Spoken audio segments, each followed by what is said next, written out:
Since the COVID-19 pandemic, epidemiology and virology terms have entered our everyday language. But what do they really mean?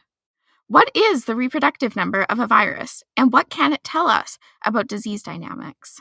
And why have we been following an arms race between rabbits in Australia and a virus for over 70 years now? All of this and more on today's episode of The Secret Life of Numbers.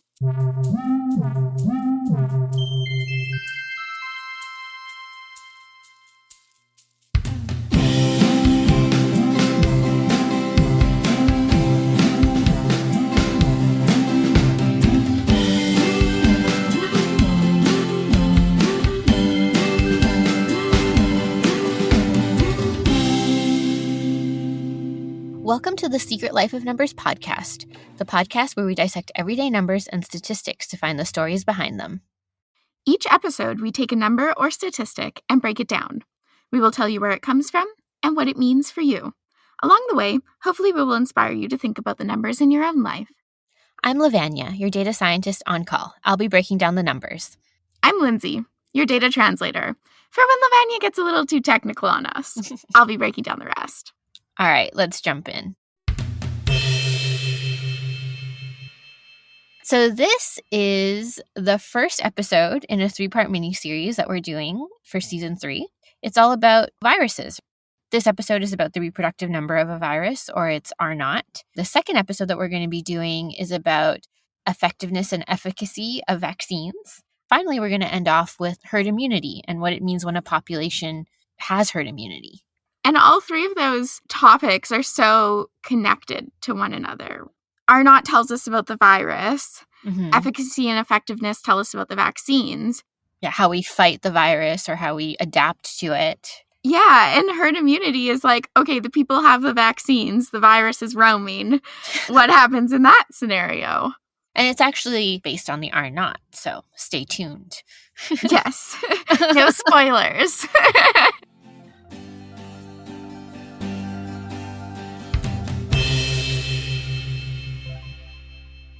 So, Levannia, I think we need to start out with a definition. What is the reproductive number, or Rnaught, of a virus? So I have one here ready for you. The established definition of what we call Rnaught, sometimes you see this written as R with the 0 in the subscript, or when we talk about it, we just talk about it as Rnaught, or the reproductive number. It's described as the average number of secondary infections produced when one infected individual is introduced into a host population where everyone is susceptible. Let's think about this, right? If an Rnaught is like 20, that means if I have the virus and I enter, a school where everyone is susceptible, 20 other people would be infected. I've also heard it called the spreadability of a virus. I don't think this is an actual scientific term. Oh, yeah, that makes sense. I guess there's some things to think about with this number. So if Rnaught is greater than 1, an outbreak could lead to an epidemic, right? Because that means for every one person infected, they infect more than one person. Right, and then you have that chain reaction. Yeah, it exponentially grows, like compound interest. But it's compound illness. And then similarly, the opposite side of that is if Rnaught is less than 1, then eventually the disease will die out. Because it takes more people being infected to infect just one person. Yeah. There's some criticism to this, but sometimes Rnaught is thought of as a threshold parameter to think about whether or not an outbreak will become an epidemic. Right. It's one of those metrics that we look at to attempt to see into the future. But just because a virus has a relatively lower one, maybe 2 or 3, doesn't mean it's not going to be a problem. Mm-hmm. Like a lot of the numbers that we talk about, Rnaught is just one descriptor of a virus. And I'm sure you're going to talk about that in your section. Yes. So pull back the curtain. Let us in on how do we get to an Rnaught of a virus? So you can kind of think about this as epidemiologists doing contact tracing in a sense, right? They can do individual level contact tracing and determine at the start of an outbreak how many people are being infected by a single infectious person. Right, and we saw that in the early days of COVID when we really didn't know the Rnaught of COVID. Yeah. Had to rely on that, which is maybe seen as more of like a quick and dirty or like boots on the ground way of calculating. As you might imagine, this way is like very time consuming. It's not always accurate because not everyone is like reporting. Or sometimes also you don't even have enough people to do it. So another way that you can calculate Rnaught is with mathematical models. And this is where we dive in. Because, in your words, the spreadability of a virus is very complex, the modeling of it will also be very complex. And there's lots of assumptions that you'll need to make about a population and about how many people are being infected, et cetera, how people move around in a population. But I thought we could discuss the 3 main categories that would contribute to your Rnaught. Yes, let's go through the 3 bins. Okay, so the 3 things that you will eventually have to model when you're thinking about Rnaught are the duration of contagiousness after a person becomes infected. So, for example, if you have the flu and you're like coughing and you can infect others, like how long will you be able to infect others? Like how contagious and for how long? The second is the likelihood of infection per contact between a susceptible person and an infectious person or vector. So if it's airborne, probably higher likelihood. Yeah, absolutely. And then the third is the contact rate. This one is actually population-based, but it's how often people come into contact with each other in a population. Right. And within each of these, really, there's a myriad of different variables that you actually would be looking at, right? Like, oh, yeah, for sure. Do you take mixing into consideration in your model? Yeah, like population mixing. Like, how does the population interact with like susceptible individuals versus those who have already been infected, for example? Where do you define the limits of your population? People are being born, people are dying. All of that's happening within your like mathematical model. And you have to find a way of thinking about it, or at least modeling it. One example from the 2016-2018 West Africa Ebola outbreak was one of the ways that they looked at mixing was they looked at homogenous mixing within households versus mixing outside of households with the community, because Ebola spread through like body fluids, so you're a lot more likely to come into contact with body fluids of someone in your house versus, at the supermarket. Yes, exactly.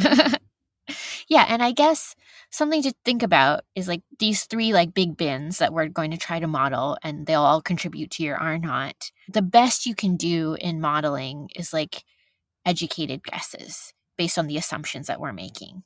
Right, and we've seen that in other episodes, like when we talked about microplastics in one of our episodes. I think it was season 2.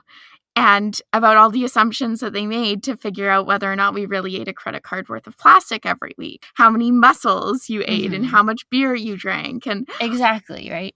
Because it's only estimates, it's very reliant on the data that you're going to have about who is contracting whatever disease or virus you're talking about.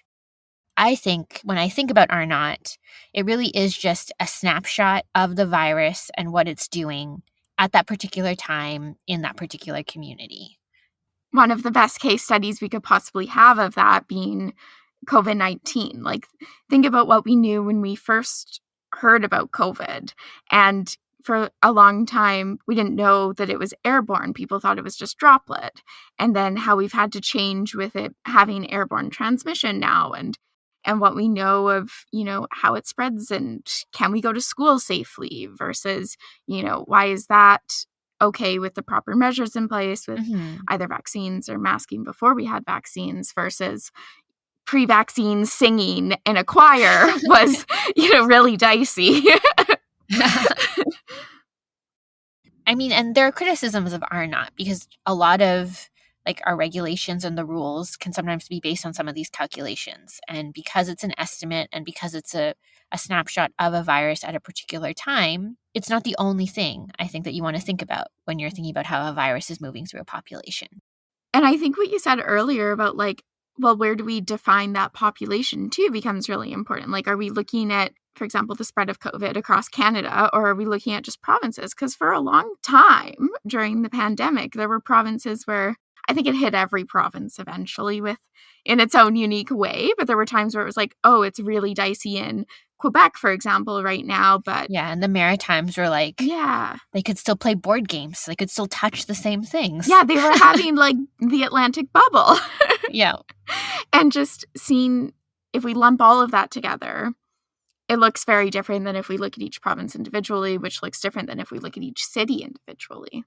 Yeah. And even neighborhoods within cities. So I guess that's like a crash course on Rnaught and how we can like think about calculating it. Also, it's important to think about some of these criticisms that we've talked about because they are evident in the literature as well, that like Rnaught might not be like as great a parameter to use as a threshold, because if it is an estimate and if it's changing like population to population, we need a little bit more justification sometimes.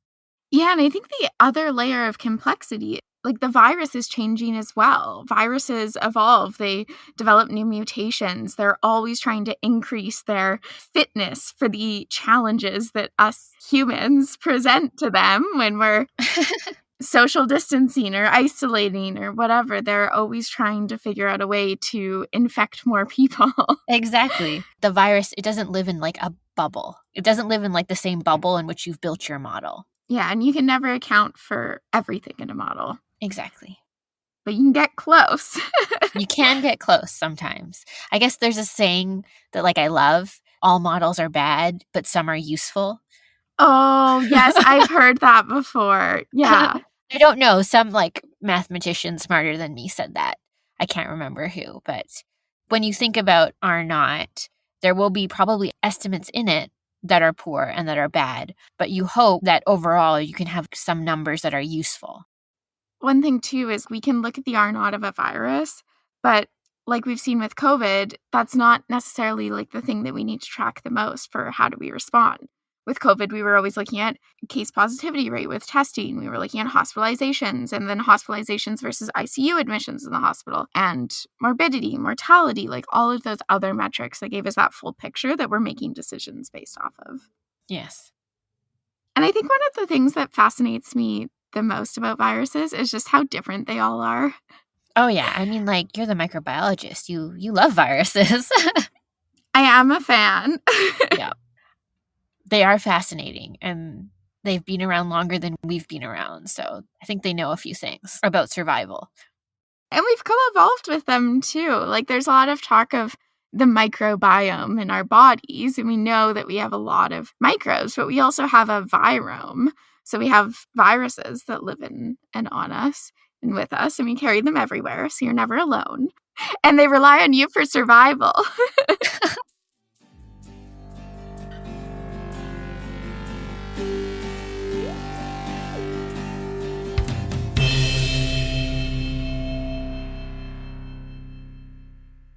We've kind of talked a tiny bit about like how much variation exists for Rnaught in viruses, and it's no secret that like measles, for example, is very infectious and or spreadable. It has a quite high Rnaught, I've heard, like 20-ish. Yeah, it has the highest one. It really depends on like where you look and where they got their data from, but yeah, anywhere from 12 to 20 I've seen. I think what makes measles so infectious is that the vectors that are infectious stay like infectious for a long time. For example, if someone who has measles enters a room, even after they're gone for like a certain period of time, the room is like still hot. For 2 hours, it can hang in the airspace, and you could just walk through that and pick up measles, which is kind of terrifying. It is terrifying. But also, what a great evolutionary way to survive.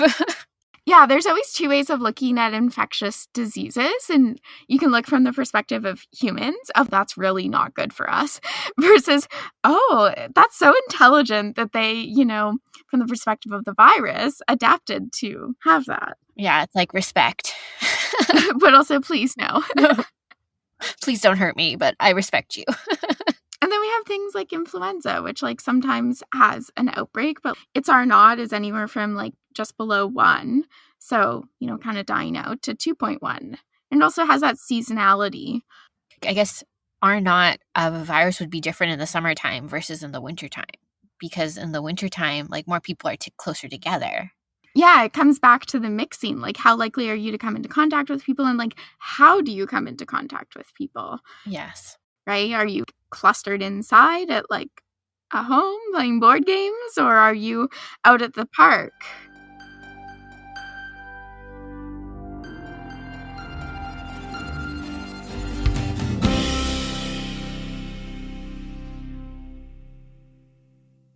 So we've kind of alluded to this a bit, but one of the interesting things is how viruses change over time.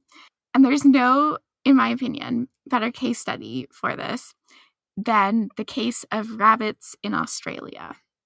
I am intrigued. We're going down the rabbit hole. Literally. Literally. So this story starts quite a while ago in 1859. And basically, there were some wealthy Victorian people who were bopping around Australia, and they enjoyed hunting. And they were like, do you know what Australia is missing? Bunnies. Bunnies. Yeah. And so they were like, do you know what we're going to do? Get some bunnies. So they brought a bunch of bunnies over to Australia for the purposes of sport hunting. And at the start, it was going really great until the bunnies multiplied like bunnies. Yes. And like looking back on this now, I'm like, how did they not see this coming? And part of the problem was that in Australia, they didn't have any natural predators, right? Like they were just popped into the food chain and they're just vibing. And it became a really big problem. And they described it as a rabbit plague in Australia. Okay. And farmers were like tearing up the rabbit warrens and they were putting like rabbit poison down and like it got messy. Okay. And this was going on for about 80, 90 years. Oh my gosh. Before they took advanced measures. So during that like time of almost a century, you know, it's described as like there were places where there literally was not a single blade of grass because the bunnies were eating it all. All right. And they were like stripping bushes of any sort of leaves or bark. So they were like an invasive species in every sense of that description. Totally. They were destroying the natural habitat. And then the farmers who had kind of been keeping things a little at bay as much as they could were now kind of 90 years later. We're around like World War I happened, World War II is happening. So a lot of these healthy young men that were taking care of the rabbits were off at war. So what happened after 90 years? After 90 years, they were fed up and they finally started entertaining ideas that were proposed 30 years earlier. This just shows you the level of desperation it hit. Like it hit a fever pitch because the idea that was proposed 30 years prior was there's this virus that kills bunnies. Okay. Let's release the virus on the bunnies and just like wipe out the problem.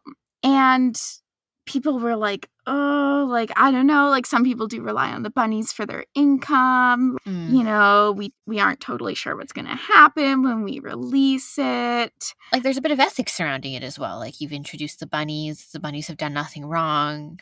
They're just like going about their business.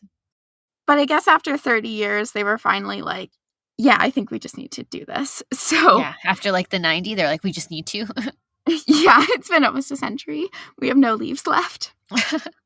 So the virus that they released is a myxoma virus. And the one that they released, it had almost 100% lethality with bunnies. And basically what happened is around the same time, Frank Fenner, he was like the chair in microbiology at the John Curtin School of Medical Research in Canberra. And he was like, this is going to be a very interesting live experiment.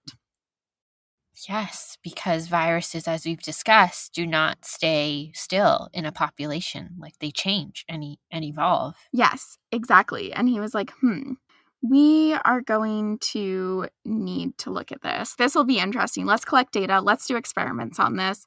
And he had already been researching mousepox, which is like smallpox for mice.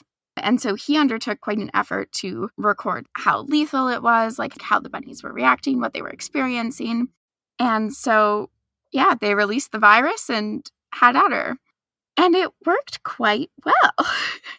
I feel sad for the bunnies. Like they didn't do anything wrong. I know. They were just like trying to survive. And now There's like a virus released with almost 100% lethality. Yeah, in the bunny history books, this was like a massive tragedy. And like a human-caused problem. Yeah, it's like it's a problem too of like humans caused the problem and then they're like making a mess trying to clean it up. So there's that side of it. But then once they bit the bullet, they released the virus, started looking at the data, they realized that, at first it had like 99% lethality.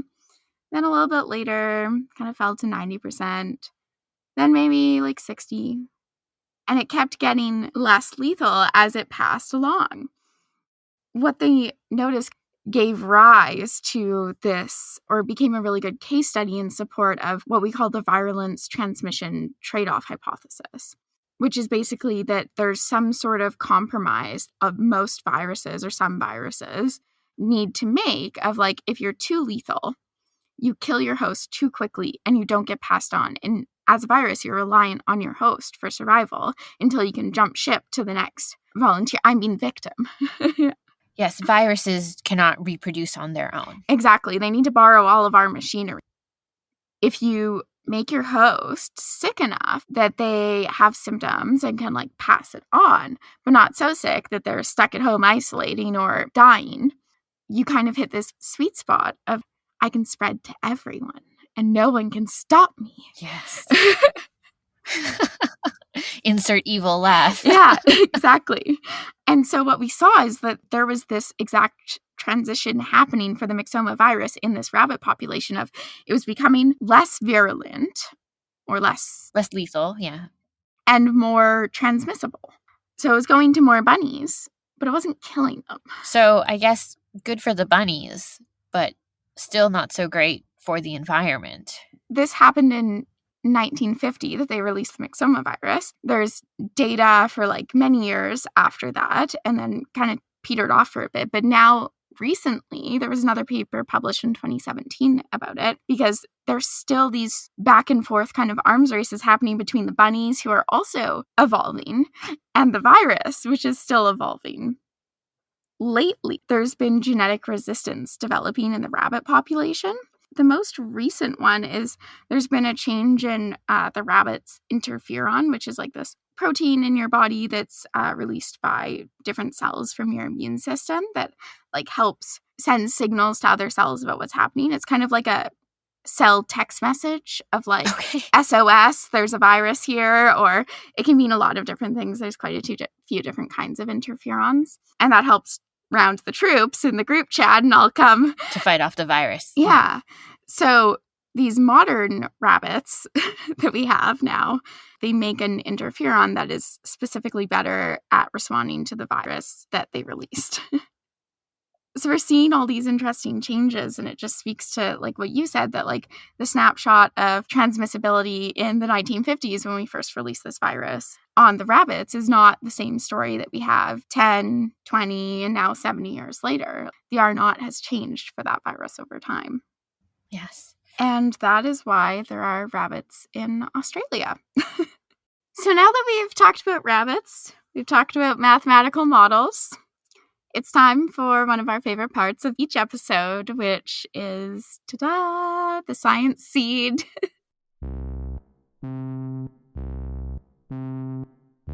Each episode, we like to give our listeners something to think about, a science nugget, if you will, to help you think more critically about the science, statistics, and numbers that you hear every day. So, Levannia, do you want to take it away?